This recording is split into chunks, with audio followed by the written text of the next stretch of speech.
This is a Beanbag Chair Media production.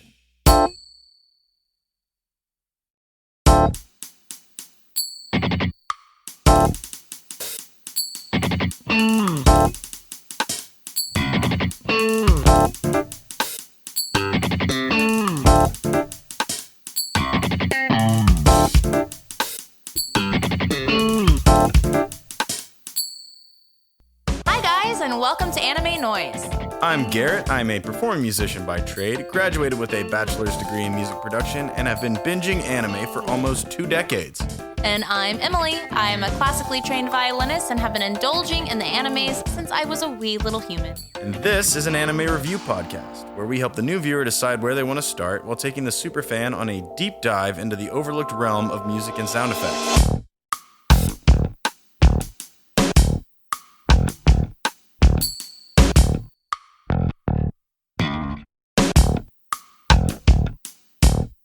Hello, anime family. We are back, guys. We're back. It only took Like 6 months. took a long time, way longer than we had originally anticipated, but a lot has happened in the past 6 or 7 months or so. Let's start with I got a new job. I also am in a band, as most of you guys know already, and we just started releasing all of our original music. What else happened, Emily? We got sick. We got sick. Not COVID. Nope, it was bad. Everybody in the house got sick. And then Mabry broke her arm. I quit my job at Ramen. Yeah, you're working on getting a new job? I am working on it. If any of you guys out there have any work from home jobs that need to be filled, please hit me up. Working on myself. We moved. We have this great studio. We got a new space. studio. We're no longer using our living room, which is fabulous. Oh, it's wonderful. It's so its wonderful. own space. We got these awesome clouds over our head. Hell yeah. In the studio. Yeah.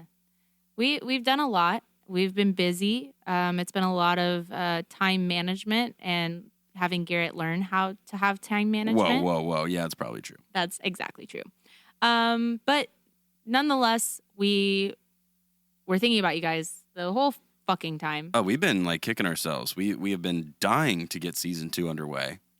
And I'm so happy to be back because, if you guys couldn't tell from the intro song, this week we get to do one of my favorite new generation animes. We get to do Jujutsu Kaisen. It's pretty fucking exciting. Pause for applause. Yeah, we're really fucking pumped.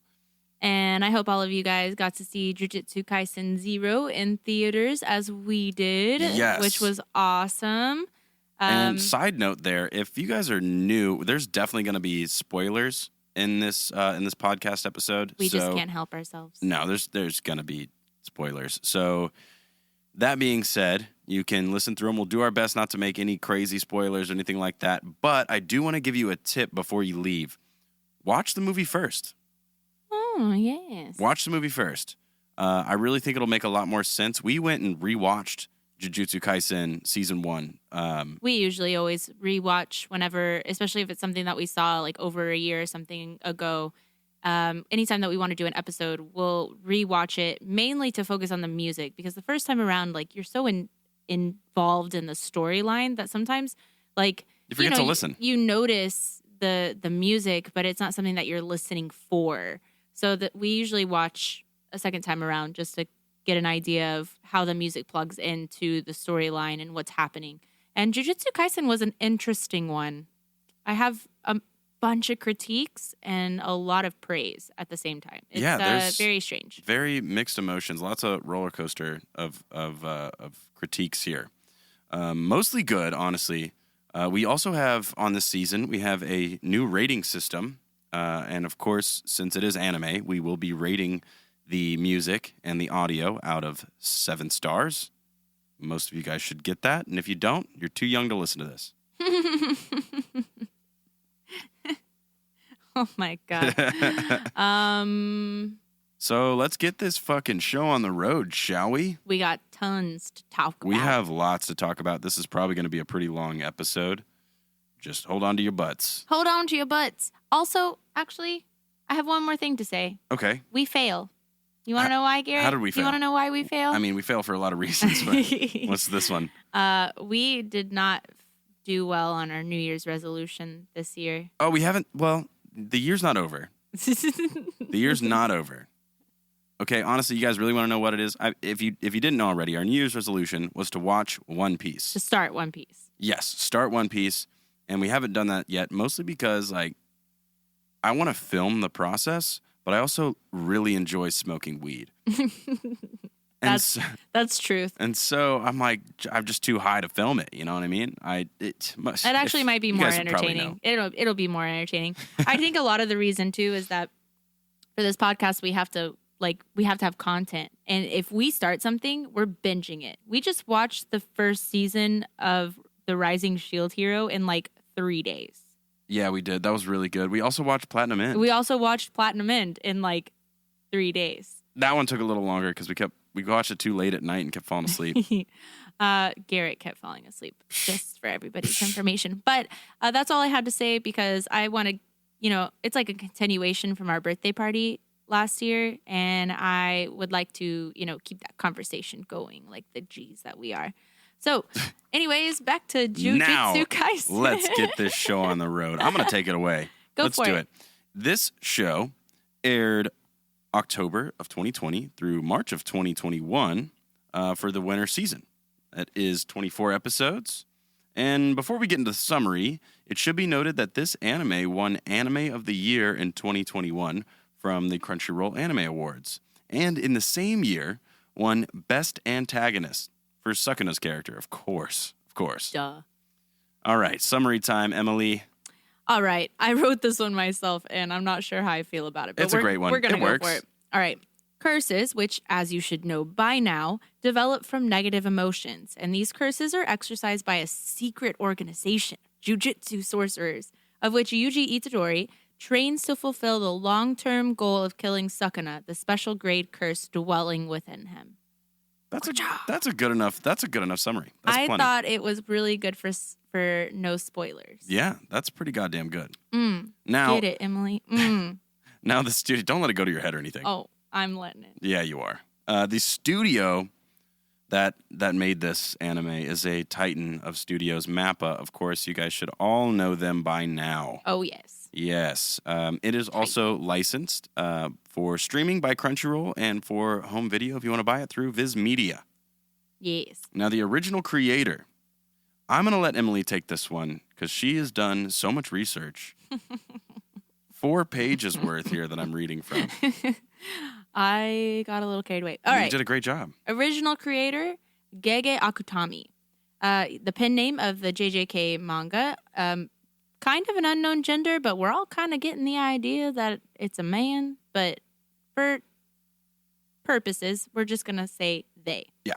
As most of us know now, it's a sequel to JJK Zero, previously called Tokyo Metropolis Curse Technical School, and I'm so fucking glad that they changed it. Yeah, this is better. Yeah. For sure. Zero was published in 2017 to 2018, and Jujutsu Kaisen, as we are talking about, was published 2018 to the present time. This is the first series created by Akutami since they began publishing in 2014 that is a series. All of the other ones have been one-shots, and it was published in the Weekly Shonen Jump. Akutami lists the writers of Bleach, Hunter x Hunter, and Neon Genesis Evangelion as their influence. Then, Jujutsu Kaisen won Akutami the 2020 grand prize winner of the Mondo Kobayashi, which is a monthly manga variety show, highlighting hundreds of manga within the segments. So basically, just like a highlight of I want to watch that manga. show. I know, I want to watch I've never it too. heard of this show. Because it might give me some inspiration to read some manga. I just don't have time to read. We do. We just choose not to. I would rather watch anime. We got time for all this stuff. We just choose not to do it. But I also would rather watch anime. For sure. Now, this anime was directed by Sung-Hoo Park, who is also known for his work with The God of High School, which I really enjoyed The God of High School, actually. I was nervous about it. I wasn't sure about the animation or the story. But I was pleasantly surprised by that. But we're not talking about that right now. I am much happier with the work that he did in Jujutsu Kaisen. I can't stress this enough. This is one of my favorite animes. Oh my God. I'm serious. He got into the anime industry after watching Macross, Do You Remember Love? And started through the studio Comet, who produced Initial D. Then through Mappa. Now, aside from the God of High School, he was the assistant director of Banana Fish and worked on the opening sequence for Zombieland Saga. We have bad news, though, and maybe good news. He has left Mappa to work alongside his newly developed staff at his new studio, E&H Production, as a permanent employee. However, he was only considered a freelancer at Mappa, so the chances that he will be back to direct season 2 are not gone. There's still hope for consistency. We love consistency. We do love consistency. And, I mean, you did such a great job. The story was amazing. It was hilarious. Like, it had the enough comedy and musical comedy, which we will get into later down the road once we talk about the OST. That is our job. Yes. All right. The sound director was Akiko Fujita. He did Doro Hidoro, which was awesome, Kakegurui, which was awesome, and One Direct Priority, which we haven't seen. Nope. Sound effects were done by Katsuhiro Nakano. He did Anohana, The Flower We Saw That Day, My Teen Romantic Comedy Snafu, and Tora Dora. We haven't seen any of those. Neither of them. And we got to step our game up. I feel like we've seen so many, and yet... Well, that's kind of what I'm saying about One Piece, is that we need a ton of content before we start straight binging One Piece. You're right. Because we still need to make episodes. And, that's true. You know, we're going to have to pace ourselves with One Piece. That's all. I don't want to.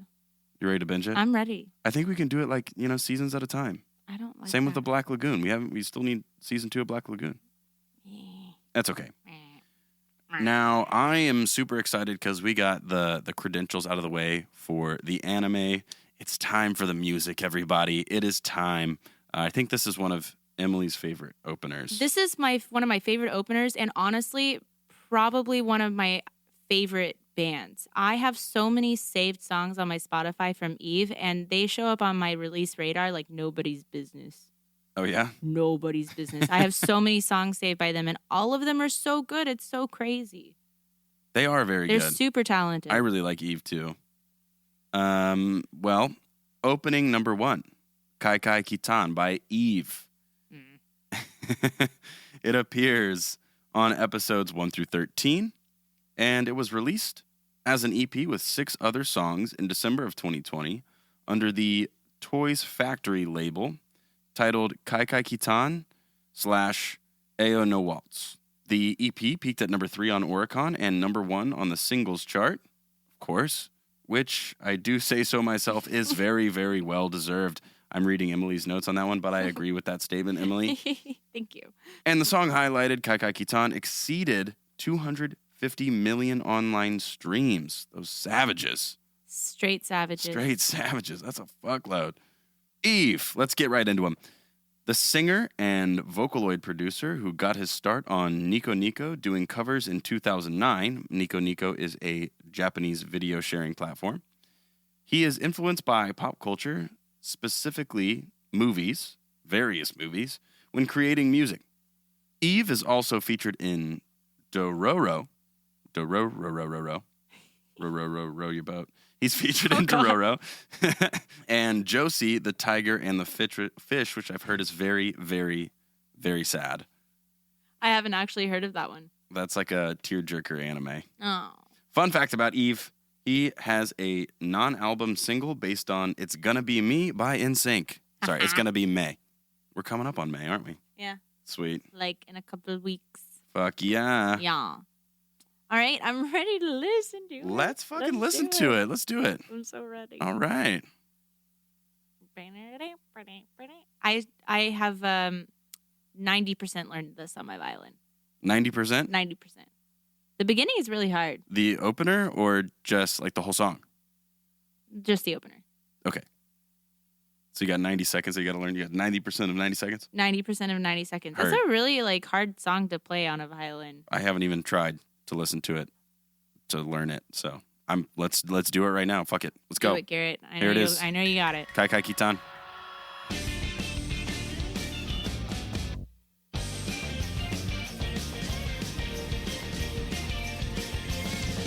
so groovy. It's very groovy.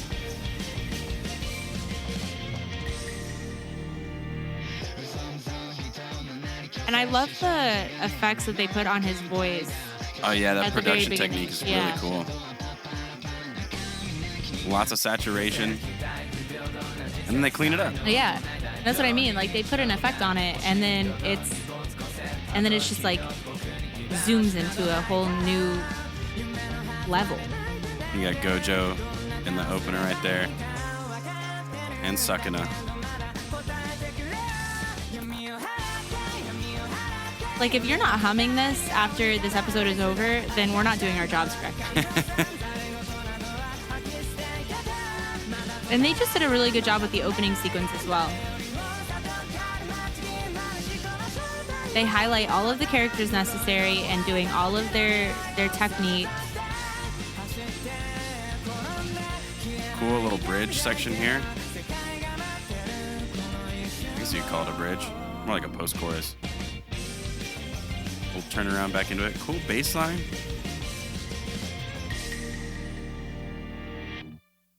The instrumentation is there. The way they mixed it is there. The way that they formulated the song in general. And even the full version is very good as well. Like it's... Eva's a great band. And it is. And there's so many different... I think I sent this song to Garrett and I was like, whoa, look, listen to this full version. Like it's 10 times better than the TV version. They left out so many good parts. But then when you're Eve, I guess it's really All the parts are hard good. to pick what parts you want to put in there. That's up to the discretion of the director and opening sequence animators. Mm-hmm. And the lyrics aren't very far from how this fits with Jujutsu Kaisen either. The first line is the crowding mass, the human nature, deceiving, manipulating, unmerciful, just like a ghost. And then cleanse the darkness. Once the night descends, that's the sign. Facing each other is a revolving loop. Let's split all this nonsense away. So, I mean, if those lyrics aren't fitting enough for this particular anime, then, I mean, is this not like a god tier type of OP? You think it's God tier OP? God tier OP. I wouldn't go as far as that. I mean, Mayday was pretty good. Mayday was nuts. And we have to talk about the Attack on Titan OP. Oh my God, we Dude. cannot. We cannot. Dude. Preston, I cannot wait. I cannot wait till we get to this, the latest part. Because fuck Attack on Titan for presenting part a three? part 3. Those assholes. The fuckers. Also, I have to mention to Preston, too, because I remember on your TikTok, you would ask, like, which do you think is better, Jujutsu Kaisen or Demon Slayer as an anime? And I'm going to go with Jujutsu Kaisen, homie. See, I just don't know. I still don't know. I'm still unsure about that because, I mean, even watching it in dub with the kids, like watching the story, not necessarily. We have a movie and 24 episodes of Jujutsu Kaisen, and they beat Demon Slayer so far. Okay, if you say so. I loved the season finale of the most recent season of Demon Slayer, but it's Jujutsu Kaisen's just... Jujutsu Kaisen is like, I feel like it's almost in a realm of its own compared to Demon Slayer because... The story has been done before, sure, but it's like, it feels unique. It does, and The humor's better. And each of the characters, The characters are way more lovable. Yeah, the characters have their own like unique traits. Nobara's a straight bitch, but goddamn, she's a straight like. She's a strong bitch. She's a strong independent bitch. Like that last episode. Hoo.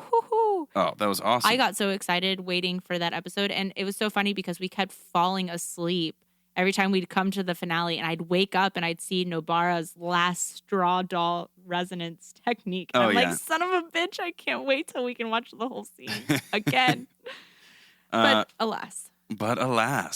Now, I totally am a dumbass and forgot to mention to you guys that you can click the link in our description of the episode to follow along to all the songs that we're listening to. So if you wanted to pause it and listen to it at full blast and blow your fucking ear holes out, I highly recommend it. Do it.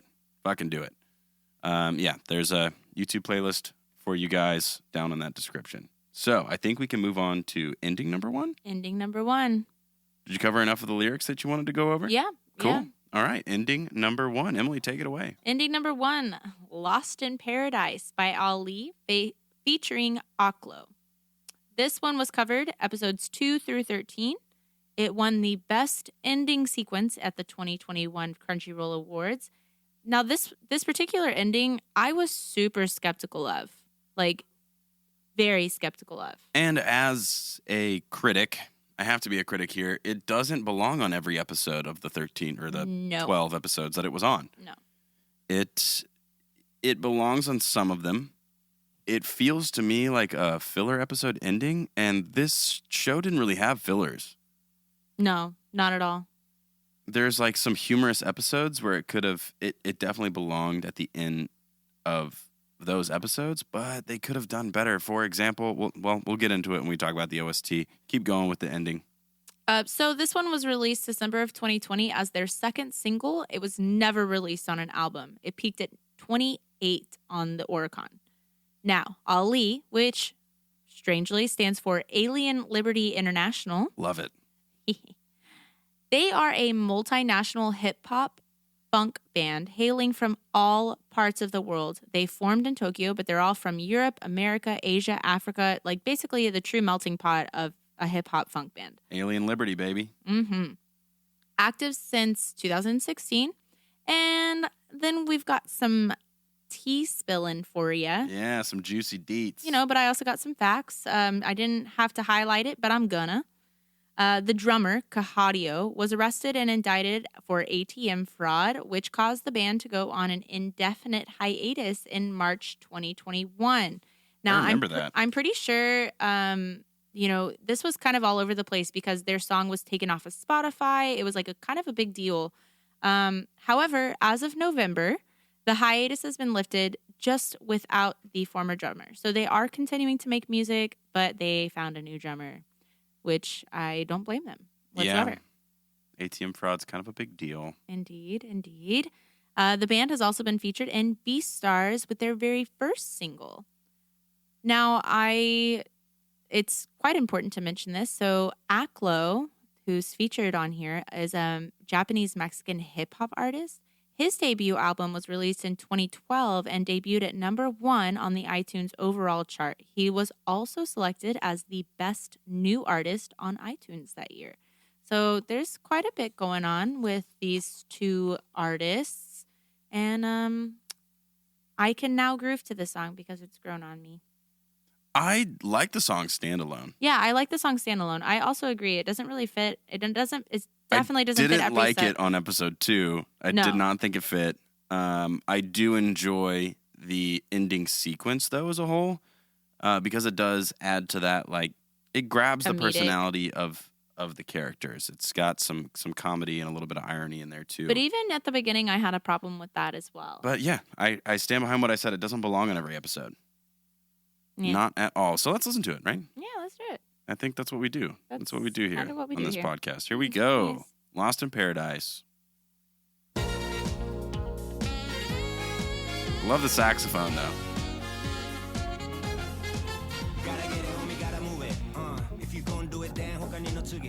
And this ending sequence kind of inspired like a whole new way to do art as well. It does have a really cool animation.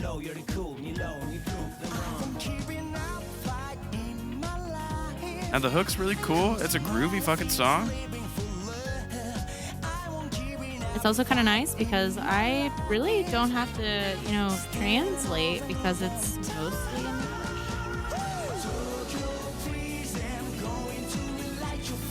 It's also a pretty interesting chord progression. It's got a good groove. Yeah. It's very melodical. It's intelligent musically.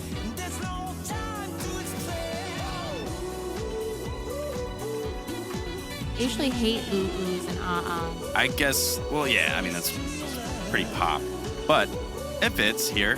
Yeah. And I think it's when it's at the end of a lyric or something, then they go like, ooh, ah. And I'm like, I don't like that. Don't do that. Or the hey yeahs and the oh no's and all that. Yeah. I hate it at the end of a lyric. The thing with the idea of combining hip hop and funk, they did a great job. They did. normally when you think of, well, when I think of rappers and not hip hop, not necessarily. Hip hop has usually way better beats than rap, in my opinion. Mostly because I don't hear a lot of musical ingenuity Well, it's usually on a looped intelligence. beat, and so there really isn't much musicality when it comes to rap. But hip hop can vary with Hip hop's the- better. with their progressions and their chord use, and sometimes even hip hop, like Kendrick Lamar, like he'll use different like instrumentation, and it's not all a loop. Or even Kanye has some of those amazing. He's a musical genius. sometimes. Yeah, oftentimes, at the beginning.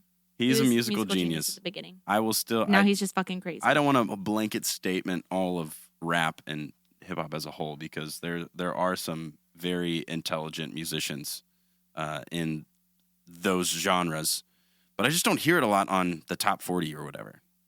I don't. It sounds the same. But that's it for the opening one and ending one. So I think it's lyric time. Yeah, I mean, I don't really find this fitting in any way. I mean, we all hear the lyrics, so gotta get it, homie, gotta move it. If you're gonna do it, then push everything to the side. Everybody just talk, nobody really do it. You should keep a secret until you actually do it. I stand behind that statement, though. Keep it a secret until you actually do it. I mean, surprise people. Yeah, I agree with the statement, but does it fit what is happening in the anime? Absolutely. Technically, yes, it does. Because, well, spoiler, guys. Only one part. The main part. They faked his death. That wasn't the main part. They that kept was it a secret, and they trained him while they told all of his friends he was dead. That and then wasn't the whole part, though. Okay, not the whole part. That it was was like a part. It was a huge chunk. Well, for the 12 episodes that this song was over. Still not the whole part. The whole part of the 12 episodes that it was Yeah, over? no. Pretty much. No. Pretty much. Episode 2, he was still alive. Yeah, alive. They did it early. It was like foreshadowing. Yeah, I guess. So that's what I'm saying. I'm trying to be the good cop here. Okay, I'm trying to give it. You don't need to I'm be. trying There's to no give necessity. it some credibility. No necessity for good cop. It does technically fit. Okay. In one part, but we even said that it doesn't fit every episode. So, I mean, I'm just No, I totally agree. Okay, cool. Glad to know that we're on the same page now. Shut up. God damn. Shut up. Let's move on to the God OST. damn. Let's move on to the OST. All right. All right. Calm down, Matthew McConaughey. I would never. The original soundtrack deliciousness. I will read every single one of your notes that you put in front of me. Please. This was released in April of 2021 as a 2-disc set under the Anime Limited label. It features various artists throughout the OST, including Masato Hayakawa from Cold Rain. You guys should know Cold Rain because we just talked about the Mayday. Fire Force OP number 2. Fantastic song. It has 60 songs total with a duration of 2.5 hours. 30 tracks on each disc. It was a lot of music to listen to, and we took it in bites. That's for sure. We did. And the composers on this, we have 3 of them on this one.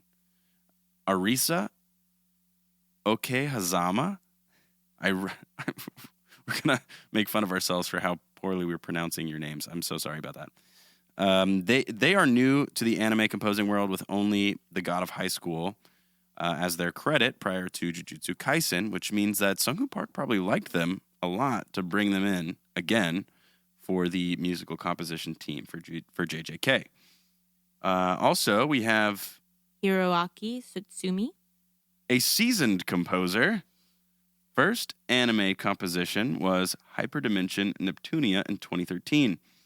And since they have done Monster Musume, Akashic Records of a Bastard Magic Instructor, Dr. Stone, Tokyo Revengers, and My Senpai is Annoying. And they are very good at their job because Yes. I really enjoyed all those OSTs. Yeah, Dr. Stone was good. It was fitting. Tokyo Revengers was good too. Yeah. Monster Musume even fit, you know? They and Akashic Records of a Bastard Magic Instructor, I really want to rewatch that. I remember it, but I don't know. It felt like it flew by. And last but not least, we have Yoshimasa Terui. Terui. There we go. They are a guitarist for an alt-rock band. Oh, get it, Oh baby. my Get God. it. Come on. Haisui no Nasa. I think that's right. Haisui no Nasa. JJK is his first big composition role in anime, and although not credited for the overall composition within the anime, he has done the theme, composition, lyrics, and arrangement for High Score Girl and Is It Wrong to Pick Up Girls in a Dungeon? So another seasoned, semi-seasoned composer. I enjoy this team. Lots of mixed reviews from me on this one, though. Mm-hmm. And I guess let's start with, you want to start with our rating? Both Emily and I kind of agree. Yeah, I think a rating to start would be good to kind of give you an idea about how we really thought, because then we can talk about our overall notes and kind of dive into like our favorites. And guys, I even put X's. I put X's next to my things. I've never put an X on something. I've like ticked it off and been like, there's something about this that I don't like, but not overall. But there were some that I was just like flat out no. And I had a problem with the very end. I had a massive problem with the very end. Well, before the rating, let's get into some of the pros before we talk shit. Okay. All right. You're right. It was not a bad OST. No, they were it's just things that I felt could They have got been... negative points for some of those Yes, things. But let's yeah. talk about the pros. The pros are, first and foremost, the comedy and the bond that they got. That was honestly, probably my favorite thing. The music that they composed for the bond of the best of friendos, Itadori and Todo. that was fucking hilarious. What they did with the score was not just like comedy and irony, and they captured the moment and the bond between those two and the imagination of Todo. It was all slice of life. It was beautiful. I hope we might play one of those. We're gonna keep it relatively short because there's a lot to unpack. I mean, out of there's this 60 OST. tracks. Yeah, That's there's a lot. 2.5 hours worth of stuff that we're boiling down into a few minute segment here. Another pro would be one, how well it was produced. Even the songs that I didn't necessarily like, they did them really well. And I'd heard those types of songs before. I've heard those chord progressions before. I've heard those grooves before. But it was produced well. It was mixed really well. The mixing engineer, Yes. phenomenal job. The mixing engineer was actually one of the composers. Really? Yes. Which one? I believe it was Hiroaki Satsumi. Nice. Okay. Yeah. Yeah, you did a phenomenal job. Phenomenal job with this OST. And another pro would be the environment, the musical environment that they created for the curses, all of the cursed world that we are being sucked into. They captured that tone so well and the feeling of those curses so well.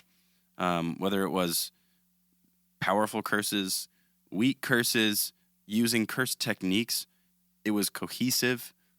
It was it was an entire audio world that they grabbed, and they did a phenomenal job with it. Yes, they did. I also, now this could be a hit or a miss, but I'm going to find it as a pro.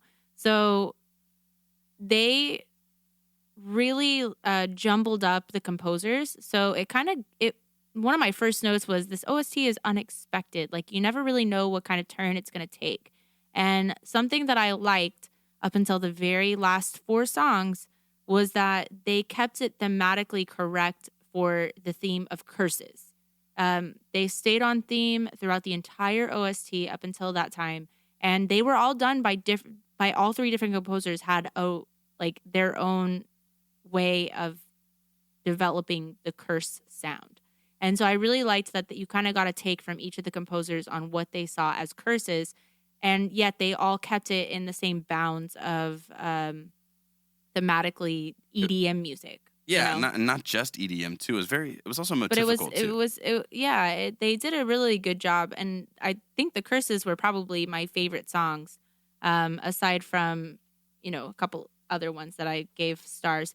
But the first one that I starred that I put a circle and then I put baby stars around the circle was Succona's song. Oh, Succona's song was awesome. Yeah, I definitely would like to play that one, but I didn't really have a whole lot of overall notes. Even my second note was, "This is such a versatile OST." I have which quite is, a few. yeah, I had a really hard time summarizing how I felt about this OST because it is sometimes it's very orchestral and it's very beautiful, and something I applaud about it is that there are a ton of different instruments that they use. Like, they don't just stick with the standard like orchestral rock EDM. They throw in traditional instrumentation. They throw in Chinese instruments and instruments that you've never even heard of, probably. What is one of them? I really enjoyed the sound of the hammer dulcimer. An air hue. An air hue. That's the Chinese 2-stringed cello looking thing. Oh yeah, okay. Yeah. There's a hammered dulcimer that sounds really good. We actually want to highlight it when we get to that point because it sounds so dark and it's such a beautiful song. But it does. I really wanted to highlight it adds to the creepiness. The use of different instrumentation that they included in this OST is fabulous. And the arrangement and the compositional, like the musical composition of some of these songs, how they captured chaos and some of the melodies, like, really jumped all over the scale, which I loved. And even rhythmically, it jumped everywhere. It was very, very cool. I'm gonna jump into my overall notes because I feel like some cons are gonna come out. One in particular is they often, with the insert songs, and maybe they aren't even considered insert songs, they consider them a composition, they added lyrics and a lot of rap in this that they didn't do enough effects to the vocals to make it sound more like an instrument than a vocalist. So it steps on the dialogue and the fight scenes quite a bit. Yeah, something that, in our second time around, that's something that we definitely look at is how the music balances with the scene. And there were quite a few occasions where it was like, man, it's distracting. This song overpowers what's happening and you can't hear Itadori say something really powerful. And it's like it takes away from how powerful it is. It's a powerful scene and you know that it's a powerful scene. You can see it. But when you're listening to the music behind it and what's happening in the scene, it really kind of gets a little jumbled, and then all of it's kind of fucked. Yeah. One thing that they even could have done better, there's an insert song that was amazing. Beautiful. One of my favorite ones. I think is it the last song? No, I think it was. We'll get to it. I will find it in just a second, but that one could have been. It was track 43. Track 43. Yeah. That one was absolutely beautiful, and what they should have done instead of letting those lyrics step on the dialogue, that was kind of like it was a turning point in the anime, that they could have let the music run and then just finished out the whole song, the insert song with the lyrics and everything as the ender, instead of playing ending number 1. Yep. It was. And I even went back. Played them back to back. Yeah, we even went back into that particular episode. It was episode 13. And you go back into that episode, and it's the very end. And it's right, spoiler alert, if you've continued on this long, it's when he basically is like, I'm going to kill him. And his friend that he's now like, he's going to kill the patchwork curse. Yeah. And it's like this beautiful song from this man who was a finalist on The Voice. So he's got this beautiful, bright voice, song. and it's a very hard-hitting moment. Super and then emotional. Almost instantaneously your whole vibe just changes, and it's like It goes to that ending that we just listened to. it's like that the not only does the continuation of chords not bridge that gap very well, and so it's just harsh on your ears and your whole it's listening also- experience. They also fucked up because it's the final episode with that ender. They could have just stopped that ending song at episode 12 and then let this magnificently powerful piece play all the way through and transition into episode 14's new music. Yeah. They dropped the ball on that one because that song was written. It was just so good. Yeah, when you hear it standalone, and then they only played, 15 seconds of it? No, it was longer than that, but it wasn't enough. No, it was so short, and you barely you hear the instrumentation and the melody playing, and then you get some vocals, and then it just switches, and it didn't sit It right. did not. It No, didn't- that's I'm gonna put this blame on the sound director. That was your fault. Oh God. That was your fault. Oh God. Seriously, that was just if you just thought about that instead of, I know that you're under pressure and rushing to finish animes and stuff, but that was one thing should have gone back and fixed. But let's go over our overall notes before we start playing any music. One thing that I really liked is every time you think it's going to be predictable, if it's a predictable song, just blink. Just blink. It will change as you go. A lot of songs had really shitty A parts and just unbelievably orchestral and ornate B parts, and then they would kind of dance in between them. They would play them 2 or 3 times in the track, and I would start writing a pretty critical review about the song and then be like, whoa. Well, now I take back what I just said. But then you loop back the A part, and then, now I don't take it back. So lots of mixed emotions here. The timbres are so on point, just almost too perfect for some of these songs, especially the cursed techniques. Yeah. The vocals, we already said this, maybe the wrong choice. More instrumenty, maybe make them more noise. For example, a perfect use of this, we just talked about Kanye West in, I think it was Runaways, that auto-tune solo. He's saying words, but it's so heavily auto-tuned, it sounds like an instrument. You wouldn't be able to understand them. You have to go look them up. That's a really cool and unique way to do something. And it makes it sound like sounds like the instrument is talking to you. And they could have done that with a lot of the vocals, that you could just go look up what they're saying. Now they also could have made them, instead of being really rhythmical and rap, they could have made them more legato. Just stretch out the note a little bit, stretch out the lyrics, stretch out the syllable a little longer, so it doesn't step on the dialogue's toes. That's my only other note. It's just stepping on audio toes, dialogue and sound effects. Yeah. I'm not a huge fan of a lot of the insert songs, if you could even call them that. They could have used more than just one genre. What else did I have? Lo-fi elements are used very, very well. I really enjoyed the lo-fi elements. Made it sound old and creepy.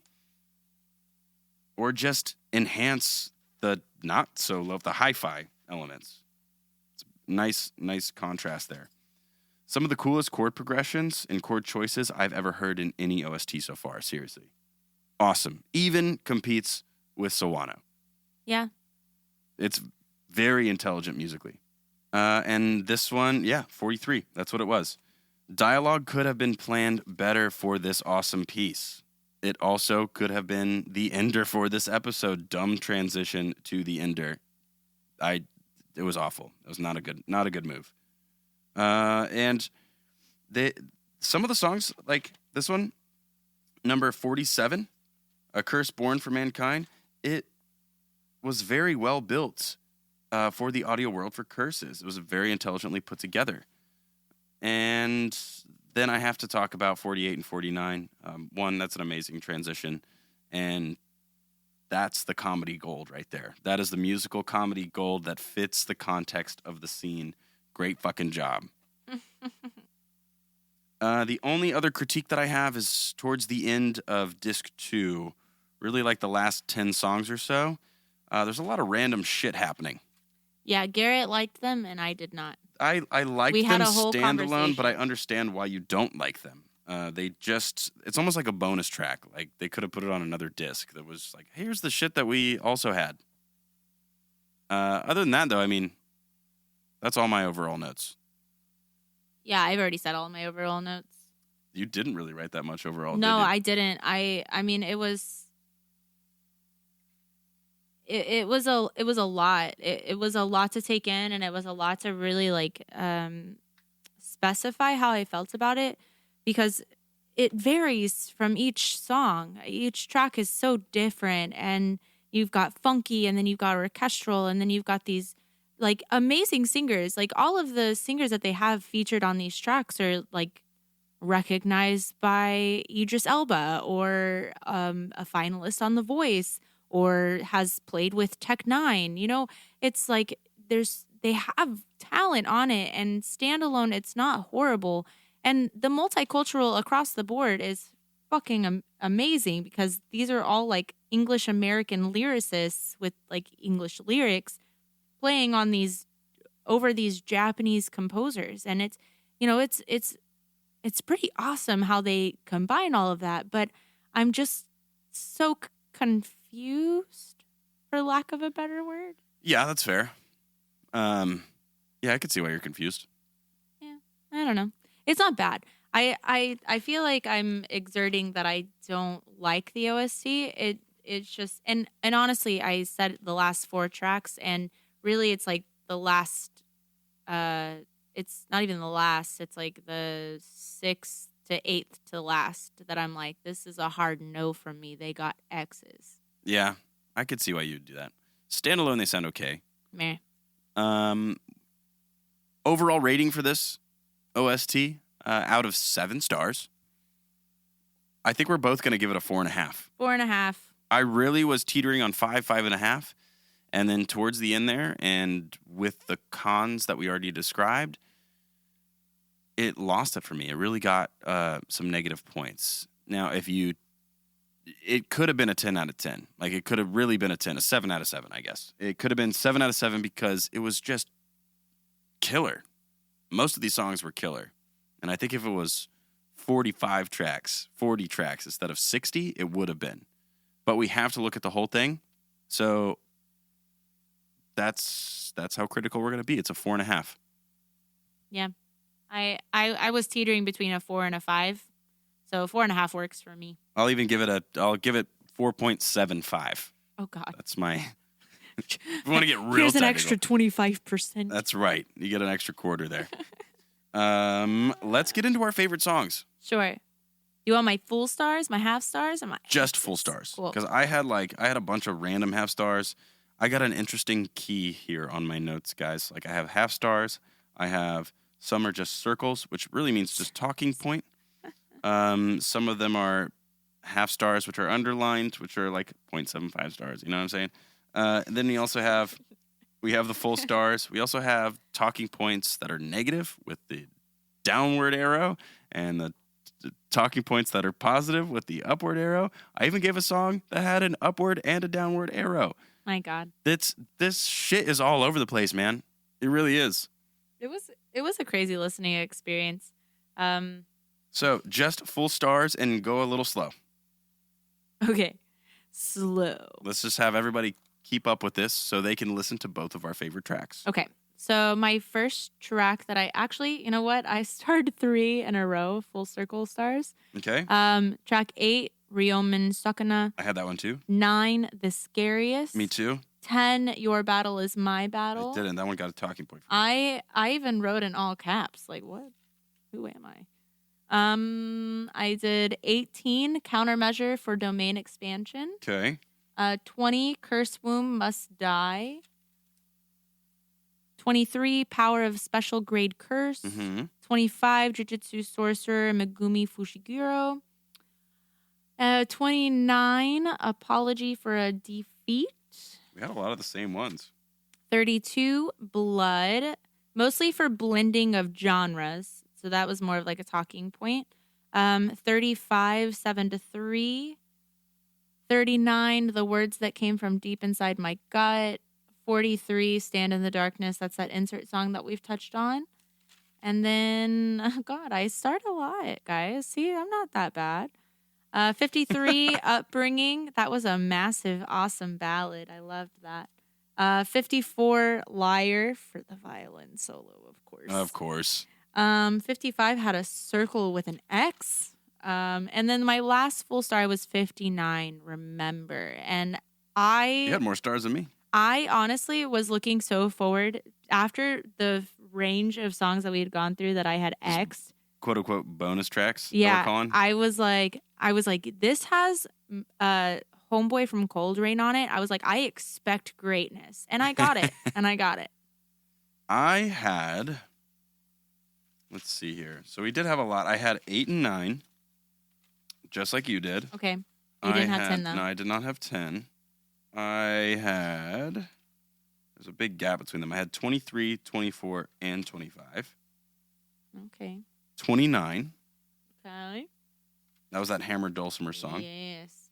I am going to count Blood. I also have Blood starred. That's number 32. And 43, of course. We got to play 43, I think. We keep talking about it so we much. have to. And that's it. That's You it. didn't full star anything else? Nope. Okay. No, I did not. I had a lot of talking points. Like the song Boogie Woogie had a talking point that was good and bad. Yeah, my thing next to it, I didn't put a star. I just put in capital letters, what? And then I underlined it twice. Yeah. We have so much to talk about in this one. This would be like, if we did talk about every single piece in this would be a 3-hour episode. On just the OST. On just the OST. That wouldn't even include the credentials. We and still the have openings 2 more songs to do after this OST. So let's do 4 songs. We're going to give you guys 4 songs. We are going to do our favorite one of our least favorite ones. So we'll do 43. We'll do, 51, Fight Again. And then we'll do 2 character songs. Ironically, the other bromance. The other bromance. Even though it's a very one-sided bromance. We're going to do Ryomen Sukuna's theme song. And then we're going to do Megumi's theme song. So let's start with 43, shall we? Yeah. What did you say about it? I didn't have a whole lot of notes because it was kind of entrancing. Man, it was just beautiful, beautiful chord choices on that acoustic guitar, beautiful vocals, dark underlying elements. The production is incredible. So many details. I just put great, I got carried away too. Great lyrics and amazing verse melody. The chorus is awesome too. Not necessarily hooky, like you would think of as a pop hook, but it doesn't need it. It's such a great insert song, almost Incubus-like. Yeah. I'm in love with this piece. I also highlighted a couple other bands, Thrice and Seosen too, maybe even The Deer Hunter. So broody. You're broody. I am broody, oftentimes. I don't know, I'm pretty bubbly. Not really. I'm super bubbly. What are you talking about? Bubbly as fuck. My notes were very simple. A beautiful song. The lyrics make sense, sorta. I'm very interested in the melody of the instrumentation, and the vocals are gorgeous. That's it? That's what I got. That's all you got? That's what I got.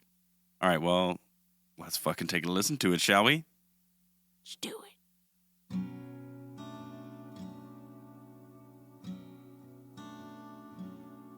Love this chord progression. In the darkness,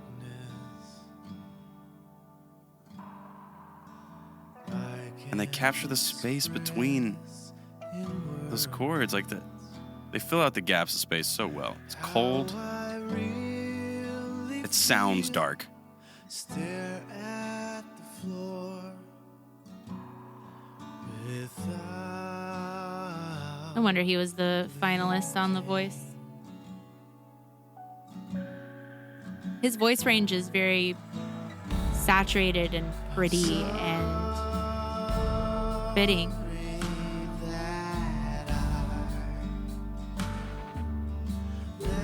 So many great elements in here. This is what you get when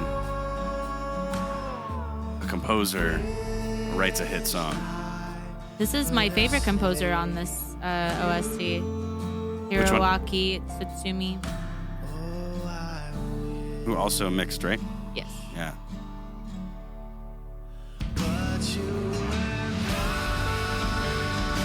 There's your hook. There's your chorus. So good.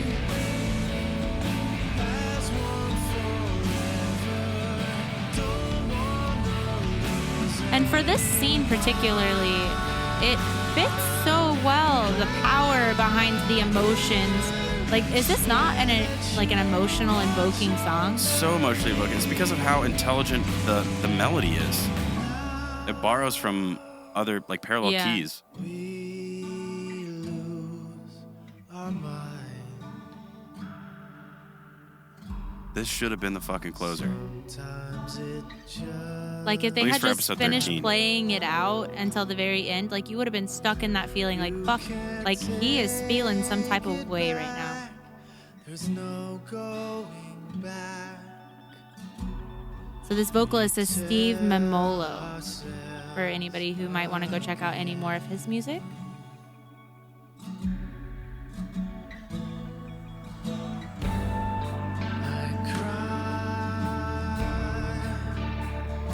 It also sort of only kind of reminds me of Deftones. Like if Deftones wrote a soft song.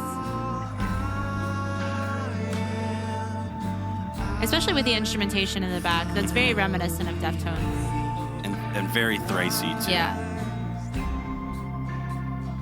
It's so true.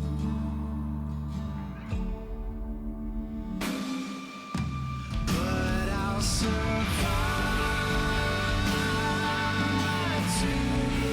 And this song is unlike any other song in the OST. Like, Yeah. it is really a black sheep of the OST, and you have to wait so long to get to it.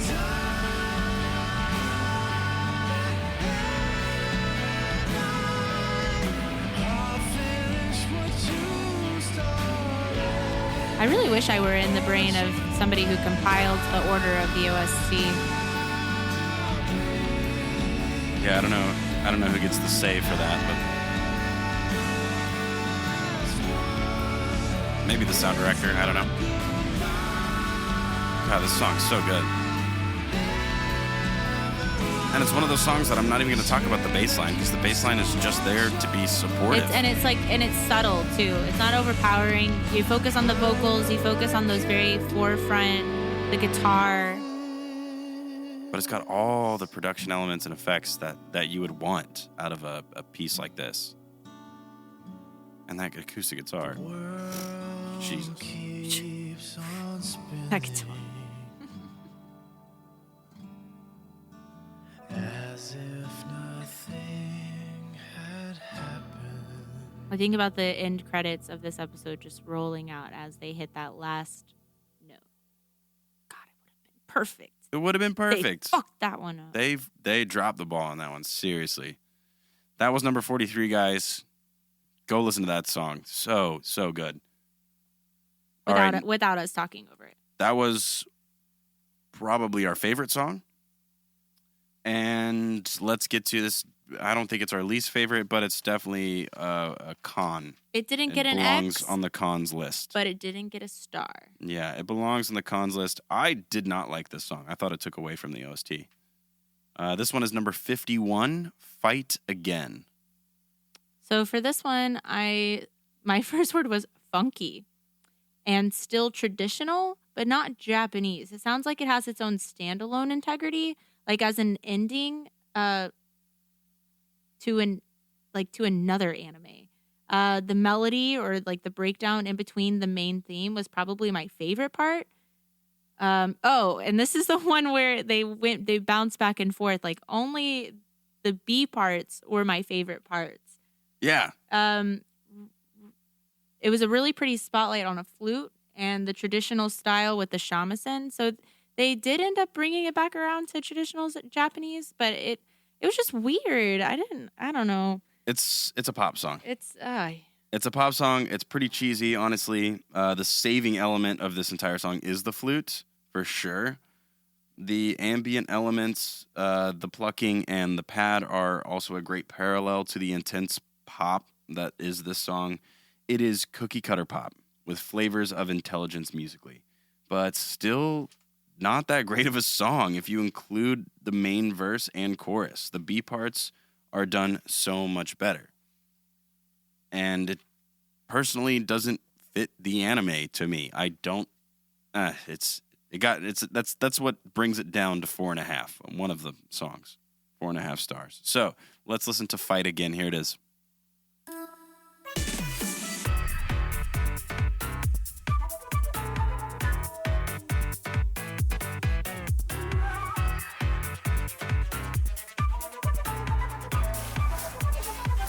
And maybe it's the timbres of the instruments and the vocalist.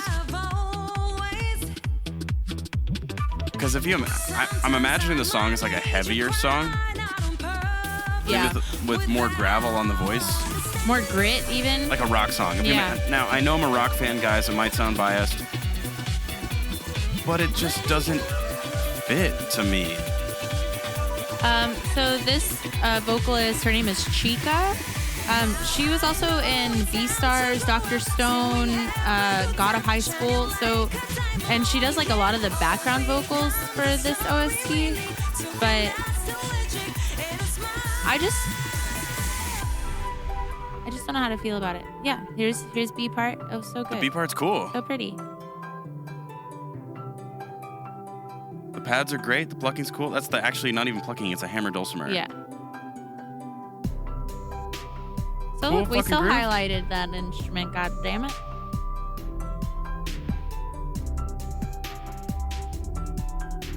Little trappy hi-hats going on. Yeah, cool. This is It cooler has than the A integrity. part. It has integrity. One thing I really don't like about some anime music too is just how the vocals or the lyrics rather say exactly what's happening instead of being poetic or metaphorical about it. It's Yeah. not poetry anymore. They're just describing what's happening on the screen. One anime lyric I absolutely hate is fucking we will save the day or we are heroes or anything like that. I'm like, God, We know. so cheesy. This is the whole point of we're watching this. We know. We know what you're doing. It's called My Hero Academia. We don't need to know. We know what we've got to do. We've always. That's generally. Sometimes we might hurt each other. Come on. That's generally like how that works.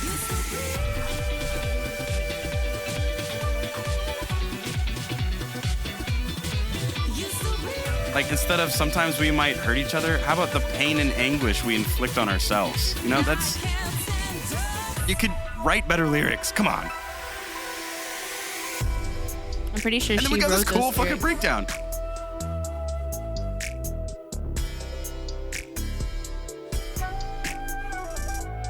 Yeah, I really like this spotlight on the flute.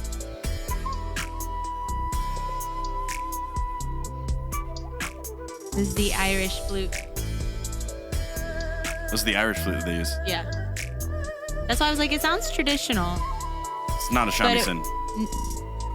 Not yet. The shamisen is at the very end. Oh, yeah?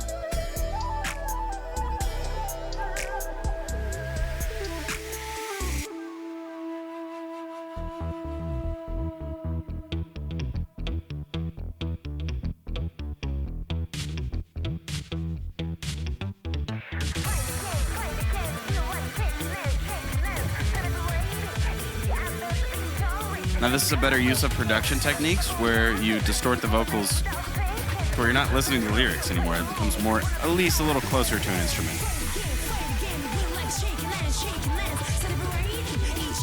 And then make it clean again.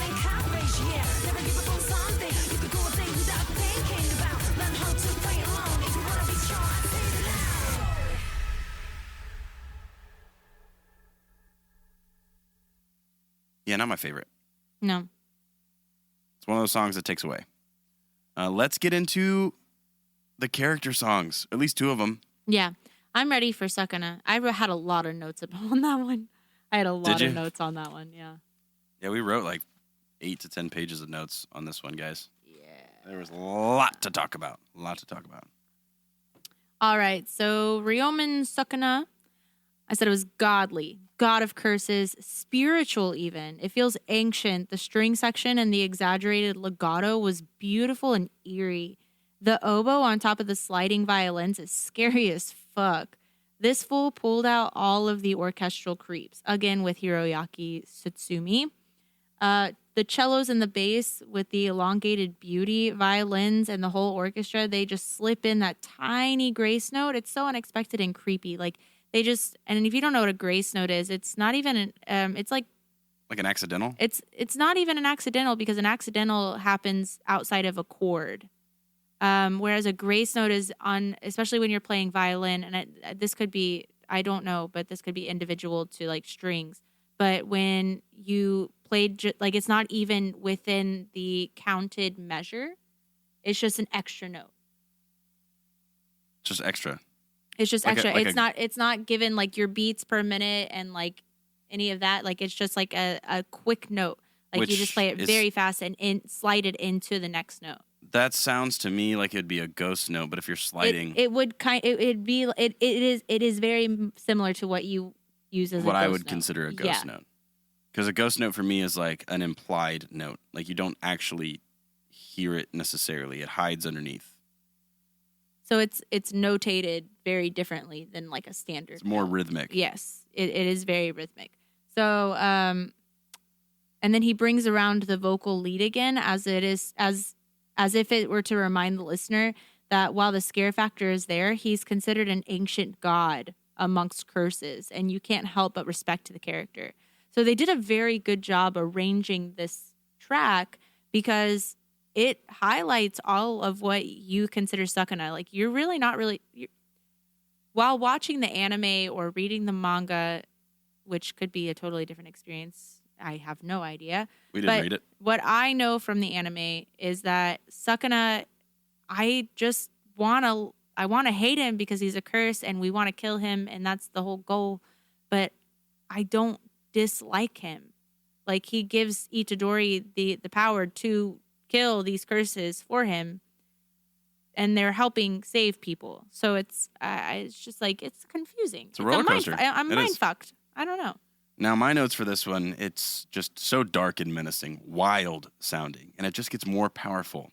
It is so fitting for the character. It makes you want to focus in. It draws you in. Watching every move, listening to every pulse and pause. It's impossible to read because you know the tension could snap at any moment. But it's relatable on an emotional level as well. Building rapport with the audience, but could easily just betray us as well and kill us.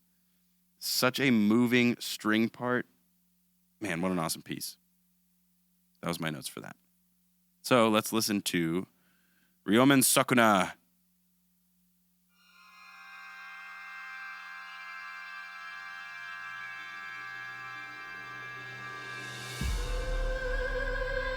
They draw you in right away.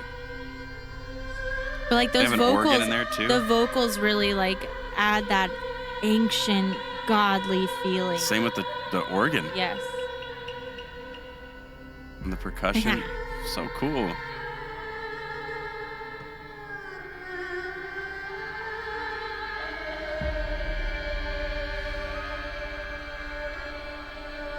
Very exotic.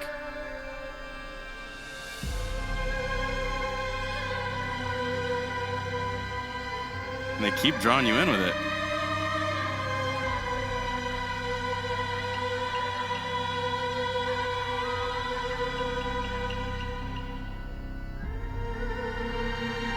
Super heavy drone from the bass. Fucking love it.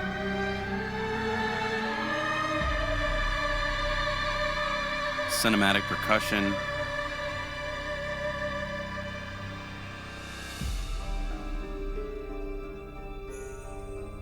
Even throwing fucking jingle bells in there. I know.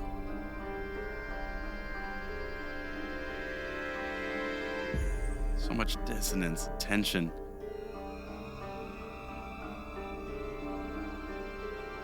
Oh, the sliding violin. So scary. It's like I learned the technique of this just tension building and just like underlying suspense that's just permanently there. I learned it from a master class from Hans Zimmer when he is doing the Joker. Oh, yeah. He's doing the Joker themes.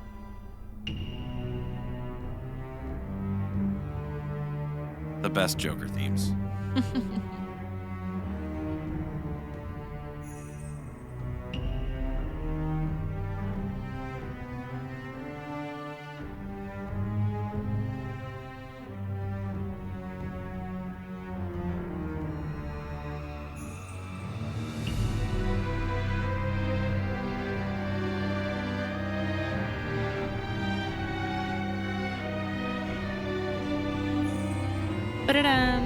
That's the grace note.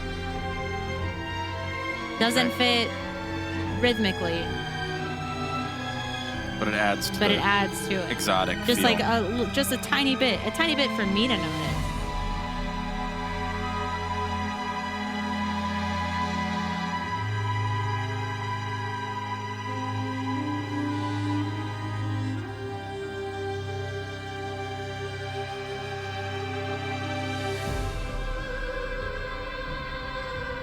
So haunting.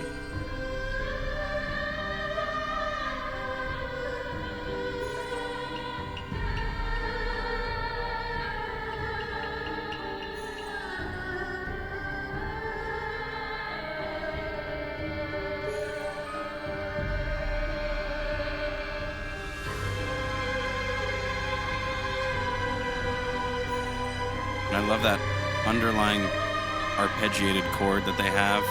It's very quiet, very subtle. Just on a loop.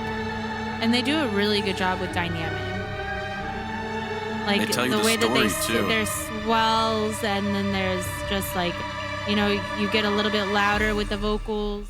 Yeah, they tell you the whole story with the legato vocals and all those ambient parts that you really are, your ears turn towards. But then as you listen deeper, you can hear all this stuff underneath that just they hold you there in the palm of your hand. It's done so well. You hold me in the palm of your hand. Sorry. Why are you being so weird? Was that a weird thing for me to say? Yeah. I feel like I've said weirder. You definitely have. That doesn't make it. Doesn't take away for how weird that was. Fuck. Are you hitting on me right now? Yes. Oh my God. Do you say that to people? 10 out of 10, yes. Okay. If you don't say that to people, you should use that pickup line. I give you permission. You hold me in the palm of your hand? Hold me in the palm of your hand. Just walk up to somebody at the bar and just say that. 10 out of 10 going home with them. For sure. Yes. What? What is wrong with you? Don't take advice from her about hitting on people at the bar. I mean, do that. Yeah, just totally do that. See what happens. I want to be a fly on the wall.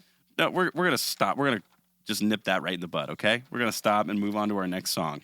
I'm a little disappointed in you, Garrett. We're going to go right to Megumi, who holds Sakuna in the palm of his hand. See? I brought it back around. I brought it back around. Fucking A. This song is track number 25, Jujutsu Sorcerer Megumi Fushiguro. Emily, what are your notes? I said, well, this song fits the character. It sounds like the start to an emo pop song, aside from the piano, but still holds some integrity for strength. Oh, God, my notes are... Can you not read your own handwriting? No. Oh, okay. But still holds some integrity for strength. Love the guitar melody. I feel like the violins represent his sensitivity. Overall, I really enjoy this track. Like every part of it. Isolated synth at the end with some distortion was awesome. Yes. Yes, it was awesome. It is a somber, interesting, and it captures a mysterious guy with bottled up emotions. Amazing electric guitar tone. The prog rock or progressive rock is wonderful for Megumi. It's all of my favorite math rock bands in an orchestral ballad. Just kind of all wrapped up in one little package. What a great piece. Fuck yeah on the breakdown. Melancholy and adrenaline inducing. It reminds me of Pellini or Chon or Polyphia, just to name a few. A simple outro with a great finishing melody. Awesome production all around. Mixed so well. Let's take a listen to Megumi's track. Take a listen. Let's do it. Yes. Fuck. Just getting weirder and weirder. We haven't even smoked weed yet. I don't need weed to make me Fucking weird. nerd.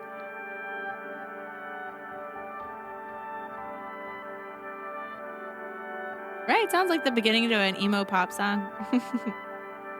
It also doesn't... There we go. I was going to say, it doesn't stay with that. Like, it draws you in. You don't think it's going to go this direction. But it's like the mixing on this song, too. It like almost sounds distant.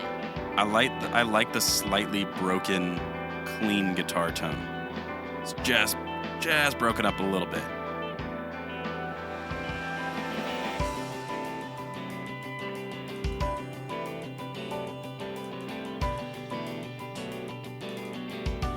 It's a math rock ballad. It's cool. I guess not technically math rock. Math rock's a little more complicated, but I think you guys know what I'm trying to say. That drum. Woo!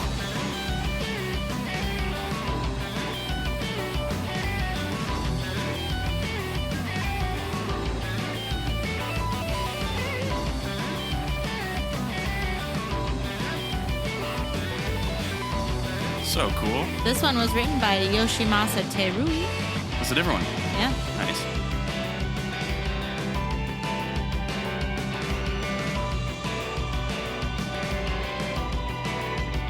And this really fits him so well. It does. Megumi's character, there's a lot we don't know about him. Hey, mysterious. There's a lot that he just doesn't tell people. He's quiet. He's an introvert. He's been through a lot.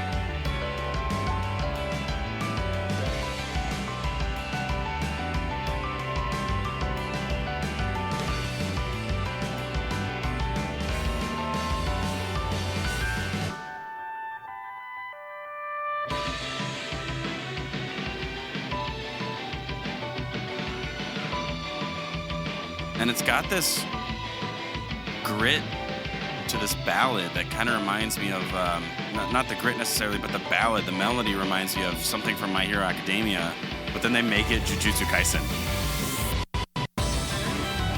And there's actually there's two other songs on here that are very ballady as well. And it goes back to like the first overall statements. This OST takes some unexpected turns that you just don't expect, especially coming into the very beginning of it when it was almost just straight EDM for a good chunk of it.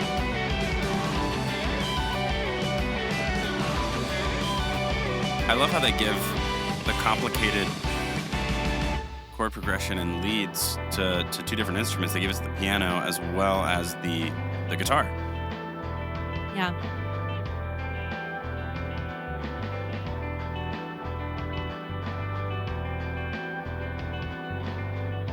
Very cool drum groove.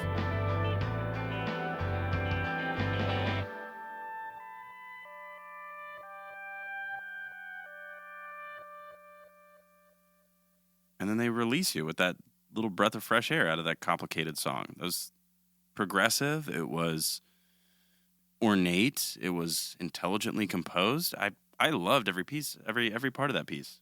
Yes. It was great. Yeah. It was great. Yeah, that's there's like we said, we can't stress this enough. There's a lot to unpack out of this OST. A lot. And they do mostly a phenomenal job.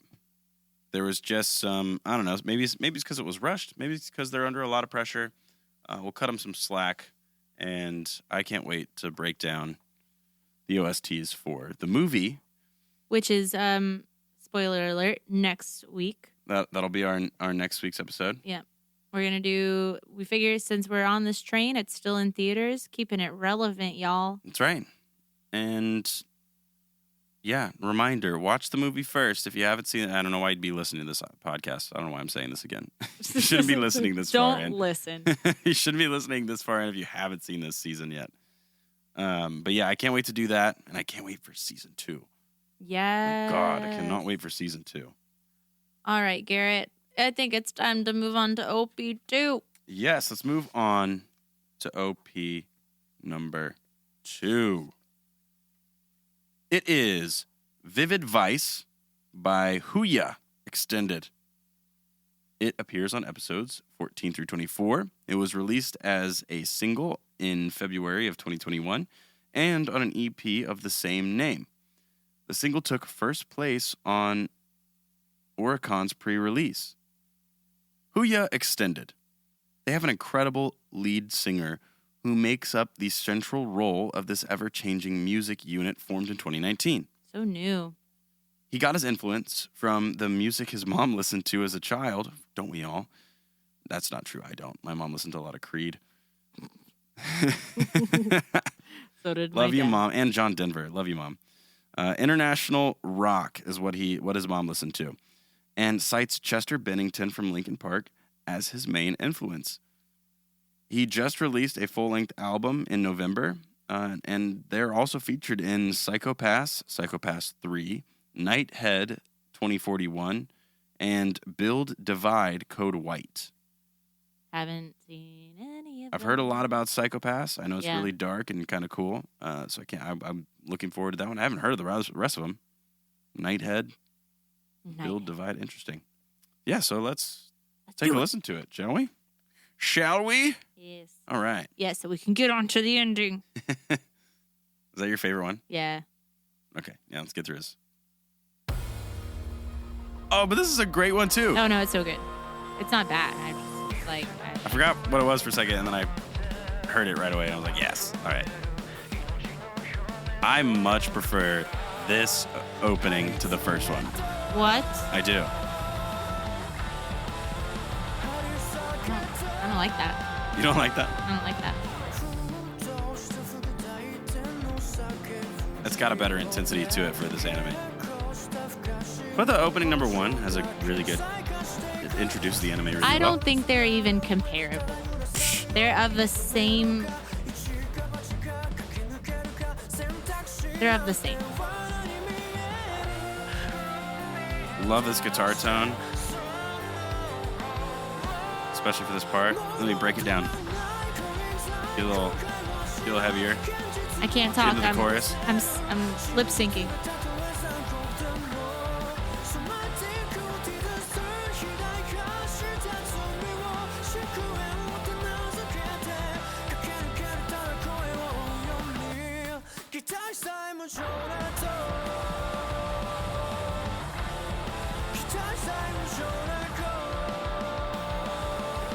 Drums and guitars are the highlight of this song. And I love the animation that they do for the old man's guitar. They animated it correctly. They also were very smart about it because they didn't show his left hand fretting. Yeah. They didn't They're have like, to do we that. don't have to animate We'll this. just zoom in on his right hand, and we just got the downward strum and the upward strum. We nailed it. Nailed it. I can't stress this enough either about how much I love the fact that the old man uses cursed techniques with a fucking guitar. guitar. He walks around with a fucking guitar, and he is the amp. That's amazing. It gets me. Yeah, I know. It gets me. You're a fucking nerd. I'm a music nerd, for sure, through and through. Oh man, yeah. I prefer that opener to the first one. I know we disagree on that. I don't even want to talk to you right now, so I'm just gonna read lyrics. Just go for it. I love you so much. Love you too. Overflowing towards a distorted end, the surface tension of life spread apart and torn. Off to a good start. Frame the scream of boiling anger. The true form of invisible rage is becoming clear on a rope that seems to be tearing apart. You are going be still so not to disturb, or take a chance and run through. Choices look like a trap. What intense lyrics. It fits. It fits really well. I want to imitate an emotionalist tone. I want to hope for an uncompassionate gong. Whoa. Oh. Tame bloated sins. Tame bloated sense. What? Yeah. Talk about metaphorical. Yeah, it's very Oh, God. My rosin fell. very poetic. Do you want to explain to them what rosin is? I guess hopefully you're listening to this and you're a music nerd, but if you're a regular person, that's what makes the bow sticky. That's what on the what violin. makes the bow work on the string. Because if you don't have rosin, then it's gonna be like. It's not gonna be sticky. Yeah, we get it. It's weirdo. All right. Yes, this song fits, and I think we forgot to say whether the other songs fit or not. So Well, I'm just gonna throw in the sound effects. I think we. In a random oh spot. yeah, I guess we do sound effects. It's season 2. We're coming back at it from a long hiatus. So now you're just hearing the mistake. You're gonna hear the sound effect early. You'll get it. Never mind. Fucking A. What am I talking about? Let's move on. Meh. Meh to Garrett. All right. Our last ending. Let's go. It's Emily's favorite song. It is. It's so pretty. Give It Back by Koshunye. Episodes 14 through 24. It was released March 2021 as her 5th single that appeared on the album Floss Ex Machina. And that was released on March 16th. It peaked at number 14, and I'm feeling a lot of sad feelings about that. The song Still is made in the top 20. Yeah, I mean it's true. I guess it's just not a heavy pop song. It's a We've already ballad. discussed how we feel, how the Oricon seems to work. The song is a very intricate and beautiful song, and it is incredibly difficult to play on the violin, especially due to the key that it's in. But enough about that. The artist Koshunye formed in 2011. The initial focus of this group was concentrating only on expressing small thoughts from our minds, like spreading spores from our own world that we created in our hearts. Like, this was the way that she described her music, and that's a direct quote. Like, she's a fucking poet even when she speaks. Yeah, that's awesome. And another thing that's crazy about this lady that makes me like this song even more is that this chick will go out into the forest and record sounds and bring it back to her band and be like, hey, I created a song from this sound. She's taken metal and records them for songs and like uses her phone to record different motifs and just runs with it. Okay, well, I'm going to be following her right now. That's so cool. Right? She's also featured in Tokyo Ghoul Re, Promised Neverland, and Psycho-Pass 3 as well. Yeah, give me 1 second. I'm looking her up. Okay, I'm do it. totally looking her up. I have a few songs. Her other song, I think it's called Asphyxia. That one's really good. There's a couple other ones. I think she just had a song that just released recently. I think it came up on my release radar. As I've said before, I have a lot of Japanese artists that I follow on Spotify, so I get a lot of release radars. So it's really fun to kind of like continue on the journey. I've learned so much about them, and there's so much that I haven't even said. For instance, I'd never even said that the manga creator wears a mask. I already have a song that I liked from her in my liked songs. Was it Asphyxia? No, it's IB or IB. I don't know how to pronounce it. Oh, saucy? From her album Pure. And I love that song. Now that I'm looking, I was like, it says, oh, you have one liked song. Like, oh yeah. Cool. Dummy. But yeah, so there's so much information that I learn on all of the creators and the composers and the artists that are in the OPs and endings. And it's really fun to follow their journey as they continue on because you never know what's going to be the next anime OP that we follow. And I'm like, yo, I've heard this song like a million times already. All right. I'm ready to listen to it. Let's go. Let's listen to it. Here it is. Cheers. Give it back. Beautiful. I was in love with this song when it first played. And I love that they show it in a POV type of thing. Like they're on, like somebody's showing it on a camera. They're at the beach. Like it's very intimate and home video. It's very personal, and it kind of like goes through their journey of learning how to like work with each other and how they have each other's back. And I'm here for it.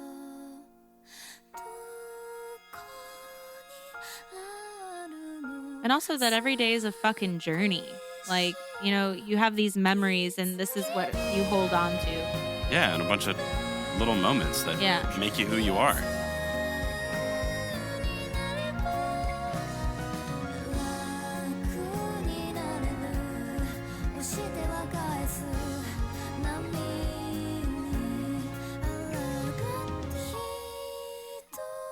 And the overlapping of the vocals right there. So beautiful. Key change, love it. Her vocal range is fabulous.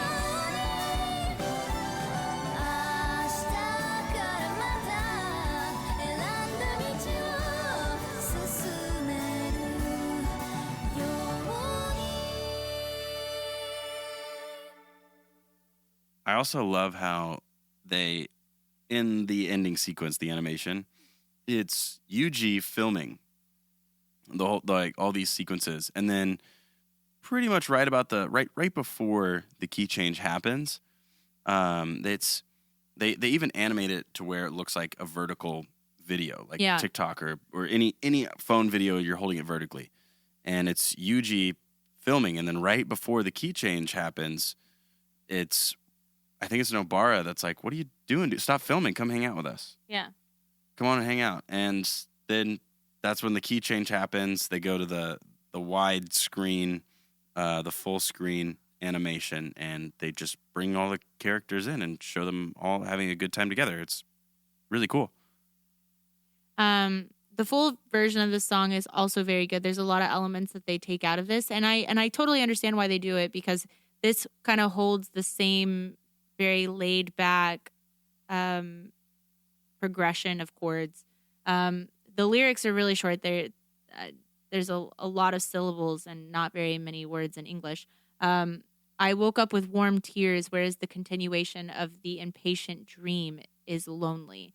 Please give it back. When will it be easier? Against the waves that push and return, I want to believe that I'm not alone. Hold your hand. Don't get lost again from tomorrow. Follow the path of your choice.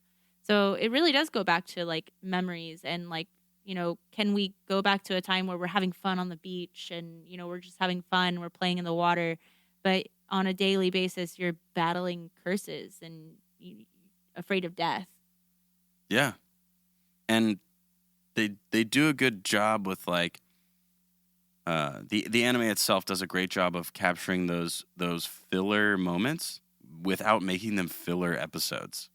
Yeah. They definitely belong. You still get character development in a fun and engaging way without losing the badassery of the anime itself, especially an anime like this. It's a battle shonen. So it's done so well, which is why it's my favorite. It's killer. I can't say enough about this anime. Go watch it if you haven't. It's silly that you're here. Go away. Go watch it. Get the fuck out of here. We love that you're here, but yeah, go away. Go away. Now for my favorite part. Wait, does it fit? Oh, duh. Fucking fits. I know, we keep forgetting that.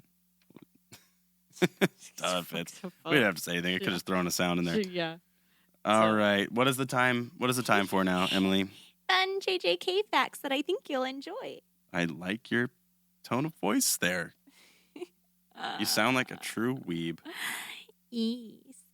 Suguru Geto was inspired by Shinobu Shinsui from Yu Yu Hakusho. Both were good turned evil. Oh, cool. I like Geto's character too. Yeah.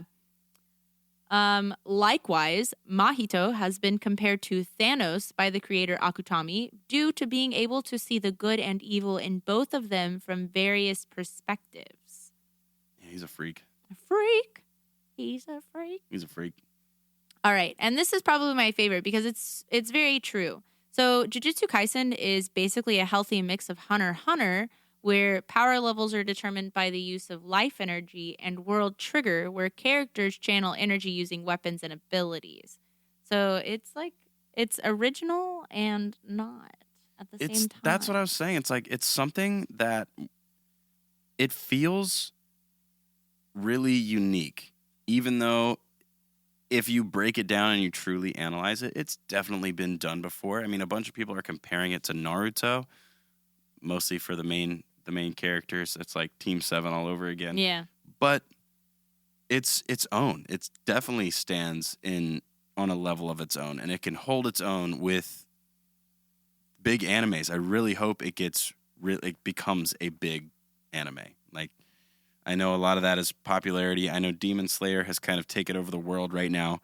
In its own right, it's a great anime too. But this one is a very, I think it's better, and I think it's an underdog that we should keep an eye on. And I hope that you guys can support it and give it the support that it needs, to where we can keep making it more and more badass. It's gonna be a great one. And I haven't even read the manga. I already know, just from the anime. I just know. All those people out there who read mangas are like, duh, like, we already know, you idiot. Whatever. But unfortunately, we won't see anything more from JJK as anime watchers until 2023. We have to wait so long for this shenanigans. Silver lining, it's been confirmed though. I know. It has been confirmed. I know. It's just it's not enough. And it was in theaters. It's taken Made in Abyss so fucking long too. And that finally comes out this year. Yeah, I mean, there's a bunch of them that are coming out that kind of like switched either directors. It's or what's the one I'm thinking of? To Your Eternity. Oh, it's switched studios entirely. But you know what I've been enjoying about what anime has been doing lately is that they've been combining studios. Yes. So what is the anime that it's Madhouse and Mappa? Madhouse and Mappa. Yeah. Are you talking about Talked OP? Yeah. Also, there's so much I have to say about that, but I'm going to wait because that deserves its own episode. We can't talk about that right now. I'm not even going to. But in preparation, if you haven't watched Talk to OP Destiny, you haven't even heard of it because it literally got no recognition. I'm about to do a reel on this because it's so upsetting.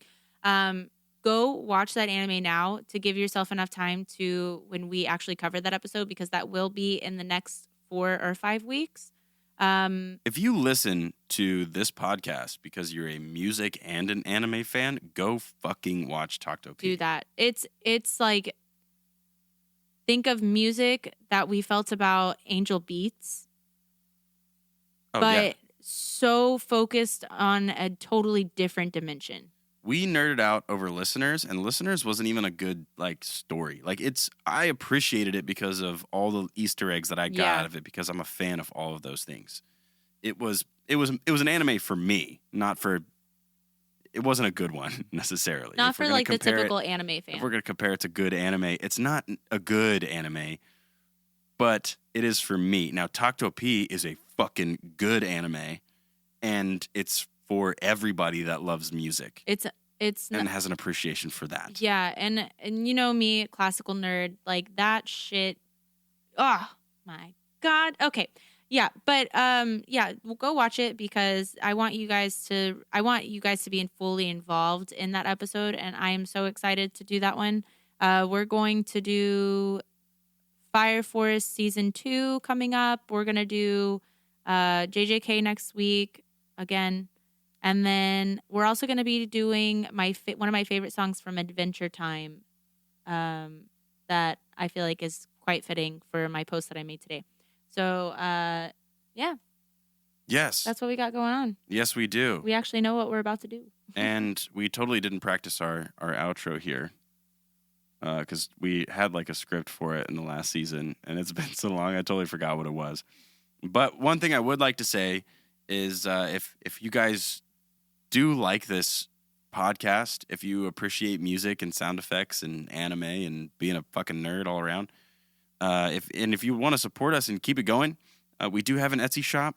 We have, if you just want to donate, throw us some cash, we'd love that too.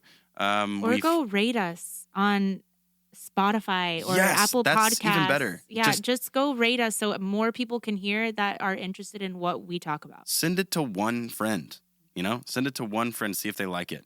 Because we want to get more people involved in not just anime, because anime is taking over the world. Even since we started doing this podcast, it's blowing up everywhere. I love it because I've always loved anime since I was a kid. And you go to Walmart and find anime merch now. It's wonderful. It's wonderful. We have an anime day in Austin. That happened just 2 days ago. Yeah, I got a tattoo from that bitch. Yeah, it's Easter Sunday today, just to put this into perspective for when you're listening to this whenever the fuck you're listening to it. Or next month or next year. Yeah, if you're a new listener. It's Easter Sunday today, and 2 days ago, Friday, it was Anime Day in Austin, and they did $40 flash tattoos. Emily got one. I didn't get one. Although they shut up. It's my first one. I haven't got a tattoo yet, guys. I need to get one. He calls himself in a rock band. Yeah, I want a nice tattoo. I want to drop like $1,000 on a tattoo, which I can't afford because I buy too much music equipment. I spent too much money, and I have yet to drop $1,000. I spent too much money. Well, one, just living expenses in Austin are fucking crazy now in the past 9 months, and I've invested so much money into our band. Which, side note, there we are in a competition for Jam in the Van. If you've ever heard of that YouTube channel, we are in first place right now. There's 6 days left, I believe, to raise the most money for a charity called the Sims Foundation, which does mental health and substance abuse counseling for musicians that need it. And I think that's just an amazing cause. And if we raise the most money by having you, donate money and vote for us, that's your dollar is one vote, essentially. We get to go to New Orleans and play a showcase for Jam in the Van, and on a stage in New Orleans. And we win a big prize package from their sponsors like Fender and QSC and all kinds of stuff. So the band's taken off. The podcast is now, season 2 is underway. I got a new job. Emily's about to get a new job. I know you got an interview on Tuesday. Yep. She's keeping her hopes down right now. It's just she don't want to get overly excited and be disappointed, but I think you're going to do a great fucking job. I've been disappointed so much. You're heavy competition and a brand new career path that you're heading into. I hate this, guys. The one piece of advice, and this is my last word that I'm going to say. Yeah. If you guys want to go out there and do something new, don't be surprised if you get a lot of turn downs. And I can honestly say that all of those turn downs have made me numb, but also stronger. I know what to say in the next interview. I know what not to say. And I swear it gets easier. And one day this year, I will get a job that is not in the fucking restaurant industry. I swear to fucking God. If it doesn't happen this week, it's going to happen some week. That's how I know you're going to be successful. But on that note, guys, if you could check all the links in the description below this episode. Go follow us on social media, especially Instagram. That's how you can stay in touch with us. We also have, like I said, our Etsy page. If you want to get some cool anime merch, a shirt, some stickers, we have to re-upload our Jujutsu Kaisen stickers because we can't call them Jujutsu Kaisen on Etsy. Copyright stuff. But we did pay for the license to use these images from up-and-coming artists. So it is fan art. It is there. We got stickers, buttons, prints, and our shirt. Yep. And yeah, that's the best way you could support us. And definitely, if you can, please take the time, leave us a review on Apple Podcasts or Spotify or wherever you listen to it. That would be a huge, huge help. It gets us out there to more and more people.